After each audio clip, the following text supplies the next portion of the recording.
നമസ്കാരം. പ്രധാന വാർത്തകൾ.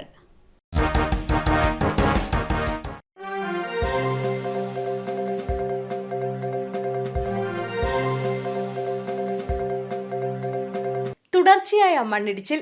താമരശ്ശേരി ചുരത്തിൽ ഗതാഗതം പൂർണ്ണമായും നിരോധിച്ചു.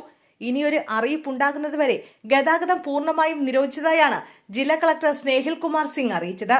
ശക്തമായ മഴയിൽ കൂടുതൽ പാറക്കഷ്ണങ്ങളും മണ്ണും റോഡിലേക്ക് വീഴുന്നത് തുടരുന്ന സാഹചര്യത്തിലാണ് ഗതാഗത നിരോധനം. ആംബുലൻസ് ഉൾപ്പെടെയുള്ള എമർജൻസി വാഹനങ്ങൾ പോലീസിന്റെ അനുമതിയോടെ കടത്തിവിടും. നിയന്ത്രണങ്ങളുമായി ജനങ്ങൾ സഹകരിക്കണമെന്നും കളക്ടർ അറിയിച്ചിട്ടുണ്ട്. രാത്രി ഡ്യൂട്ടിക്കിടെ ഉറങ്ങിപ്പോയി. പയ്യന്നൂർ പോലീസ് സ്റ്റേഷനിലെ 3 സിവിൽ പോലീസ് ഓഫീസർമാർക്ക് സ്ഥലമാറ്റം. രാത്രി ഡ്യൂട്ടിക്കിടെ ഉറങ്ങിപ്പോയതിനാണ് പയ്യന്നൂർ പോലീസ് സ്റ്റേഷനിലെ 3 CPOമാർക്കെതിരെ നടപടിയെടുത്തത്. ഈ സമയം ലോക്കപ്പിൽ പ്രതികളുമുണ്ടായിരുന്നു. തളിപ്പറമ്പ് ഡിവൈഎസ്പി നൽകിയ റിപ്പോർട്ടിന്റെ അടിസ്ഥാനത്തിൽ കണ്ണൂർ റൂറൽ SP ആണ് നടപടിയെടുത്തത്. പാറാവ് ഡ്യൂട്ടിക്കിടെ ഉണ്ടായിരുന്ന പോലീസുകാർ ഉറങ്ങിപ്പോയെന്നാണ് അധികൃതർ പറയുന്നത്. അതേസമയം ഒരു പോലീസ് ഉദ്യോഗസ്ഥനാണ് ഉറങ്ങിപ്പോയതെന്നാണ് പയ്യന്നൂർ പോലീസ് പറയുന്നത്. സംഭവത്തിൽ തളിപ്പറമ്പ് ഡിവൈഎസ്പി അന്വേഷണം നടത്തിയിരുന്നു.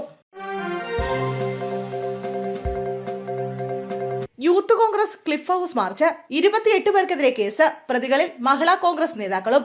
യൂത്ത് കോൺഗ്രസ് ഇന്നലെ നടത്തിയ ക്ലിഫ് ഹൗസ് മാർച്ചിൽ പങ്കെടുത്ത പ്രവർത്തകർക്കെതിരെ വധശ്രമം ഉൾപ്പെടെയുള്ള വകുപ്പുകൾ ചുമത്തി പോലീസ് കേസെടുത്തു.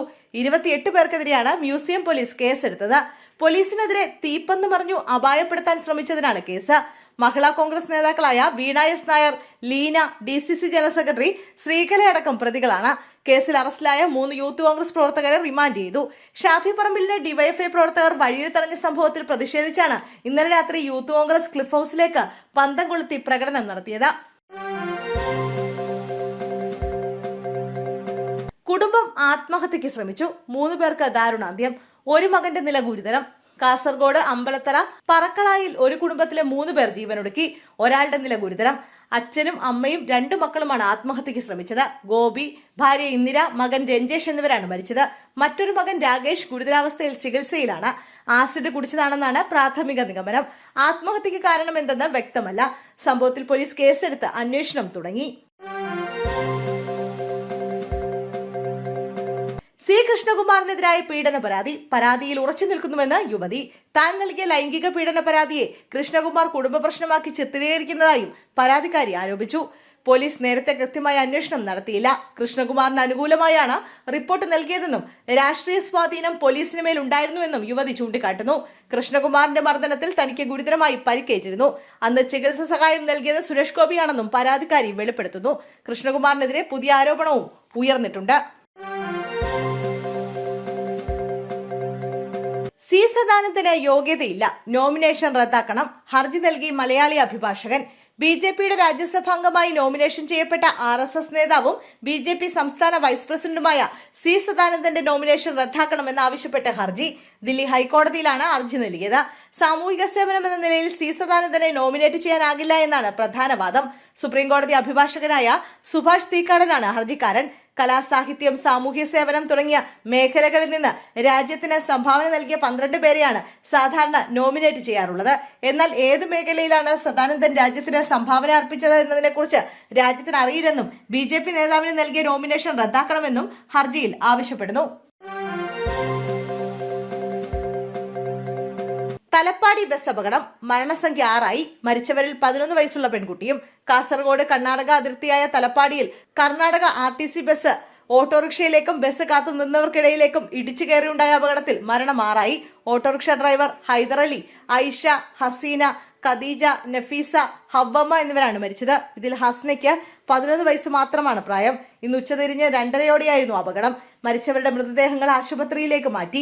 മരിച്ചവരിൽ 4 പേർ കർണാടക സ്വദേശികളാണെന്നാണ് വിവരം.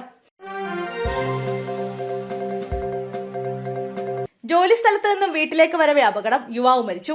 ചേർത്തല എക്സ്റേ ജംഗ്ഷന് സമീപം കഴിഞ്ഞ ദിവസം രാത്രി 1 മണിയോടെ ഉണ്ടായ ബൈക്ക് അപകടത്തിലാണ് കായിക്കര കവലയ്ക്ക് സമീപം ആനന്ദ് ഭവനത്തിൽ ഗൗതം എന്ന ഉണ്ണി മരിച്ചത്. 27 വയസ്സായിരുന്നു. തൃശൂരിലെ സ്വകാര്യ റിസോർട്ടിലെ ജോലി സ്ഥലത്തു നിന്നും വീട്ടിലേക്ക് വരുന്ന വഴിക്കാണ് ഓടിച്ചിരുന്ന ബൈക്ക് എതിരെ വന്ന വാഹനവുമായി കൂട്ടിയിടിച്ചത്. സംഭവ സ്ഥലത്ത് വെച്ച് തന്നെ ഗൗതം മരിച്ചു.